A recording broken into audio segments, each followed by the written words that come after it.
ကောင်းတာပေါ့ဒါမှလည်းကိုကြိုက်တဲ့ပါတီကိုမဲပေးလို့ရတာပေါ့ဒါနဲ့မင်းတို့လင်မယားနှစ်ယောက်ကဘယ်ပါတီကိုမဲထည့်ဖို့စဉ်းစားထားလဲအော်မေးနေရသေးတယ်ကျမတို့ကတော့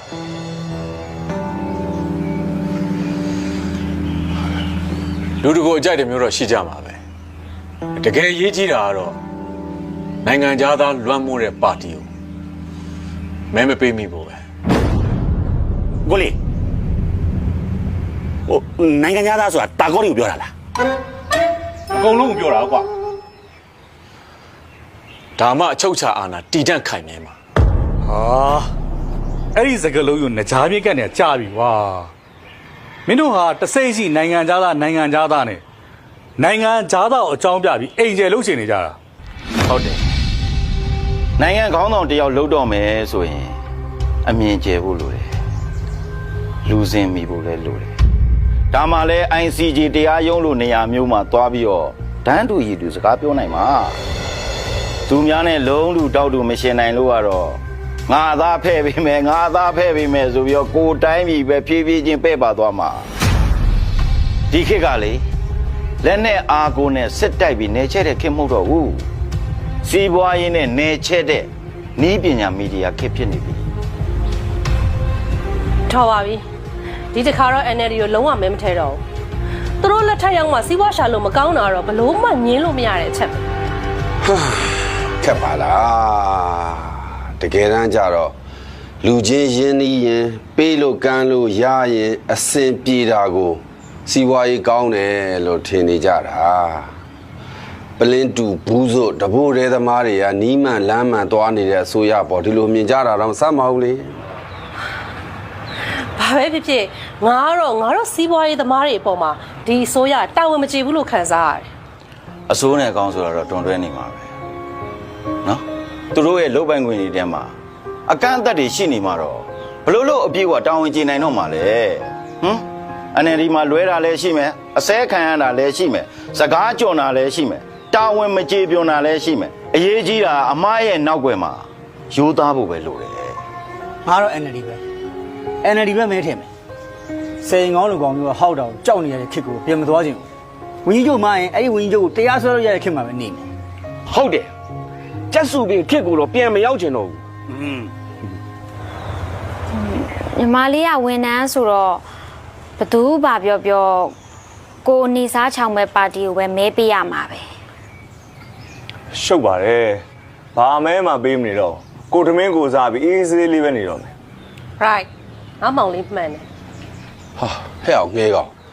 အဲ့ဒါဆိုရင်တော့မင်းတို့စင်တဲ့ခွင်နဲ့ဝင်သွားပြီရွေးကောက်ပွဲမှာငါတို့ NLD ကမျှမျှတတရှင်ပြိုင်နေရတယ်လို့များမင်းထင်နေလား no ဟဲ့အောင်မဟုတ်ဘူး25ရာခိုင်နှုန်းအစိတ်သားအကျော်ပေးပြီးပြိုင်နေရတာရွေးကောက်ပွဲမှာမဲ90ရာခိုင်နှုန်းကျော်မရတာနဲ့အာနာရှင်ကညွန်ပေါင်းလုပ်တော့မှာကွာညွန်ပေါင်းဖြစ်တာနဲ့တမရနေအောင်အာနာရှင်ကတက်မှာမင်းနားလေလားဓမ္မမင်းတို့ no vote သမားတွေတိထားဖို့ကအခုလာမဲ့ရွေးကောက်ပွဲကလူကြီးအနိုင်ကျင့်နှိပ်စက်တဲ့အာနာရှင်နဲ့နေမလားလူလိုဆက်ဆံတဲ့အစိုးရနဲ့နေမလားဆိုတာကိုအဆုံးဖြတ်ပေးမဲ့ရွေးကောက်ပွဲကိုယ့်ရဲ့ရွေးချယ်မှုကကိုနေရမယ့်ဘဝပဲနော်အေး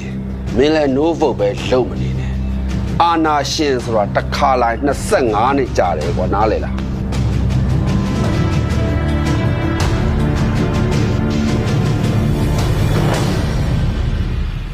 ကျွန်တော်က NLD ကိုမဲထည့်မယ်ဆိုပေမဲ့ကျွန်တော်မိမကတော့သူ့တိုင်းသားပါတီကိုပဲမဲထည့်မယ်တဲ့အဲ့ဒါမှသူတို့မျှော်လင့်နေတဲ့ Federal ပြည်ထောင်စုကိုမျှော်လင့်ခွင့်ရှိမှာတဲ့ဟာကိုငယ်အဲ့ဒါဆိုရင်တော့ဟဲ့အောင်ငါအခုပြောမဲ့စကားကိုမိမကိုတေးသေးချာချာပြန်ပြောပြလိုက်ပါကွာနော်တိုင်းသားတွေလိုချင်တဲ့ Federal ကိုတွားချင်တယ်ဆိုရင်အမေစုဦးဆောင်တဲ့ NLD ကိုပဲမဲပေးပါလို့နော်တိုင်းသားတွေရဲ့ခံစားချက်နဲ့တိုင်းသားတွေရဲ့အကျိုးကိုခံစားနားလည်ပေးနိုင်တာအမေစုတစ်ယောက်ပဲရှိတယ်ဘာလို့လဲဆိုတော့ NLD အာဏာမရခင်ကတည်းကအမေစုက Federal ပြည်ထောင်စုကိုတိဆောက်မယ်လို့ကြွေးကြော်ထားပြီးသားဒါကြောင့်မလို့အတွေးခေါ်တွေဘေးမချော်စေနဲ့လို့မိမောတေချာပြောပြလိုက်ဟုတ်ကဲ့ဇွတ်ကြီးကိုမဲဆွဲနေတာပါလား ကျမကတော့ဘလောက်ဆွဲဆွဲ no ပဲ အေးပါငါလည်းဇုံလုံးကန်းနေတဲ့သူတွေကိုတရားပြမနေပါဘူးလောကကြီးမှာခိုးစားသူနဲ့ရိုးသားသူကိုခွဲခွဲခြားခြားသိရင်ကိုပဲမှန်မှန်ကန်ကန်မဲထည့်လို့ရနေပါပြီအဲ့ဒီတော့ပတ်စံနဲ့အခွင့်အရေးကိုပဲမျှော်ကိုပြီးယက်တီမလားနှလုံးသားတွေကစံထားနဲ့ရင်ထဲကမြတ်တာကိုအရင်ခံပြီးယက်တီမလားဆိုတာတော့မင်းတို့တွေကိုယ့်အကိုစဉ်းစားဆုံးဖြတ်ကြပါကွာ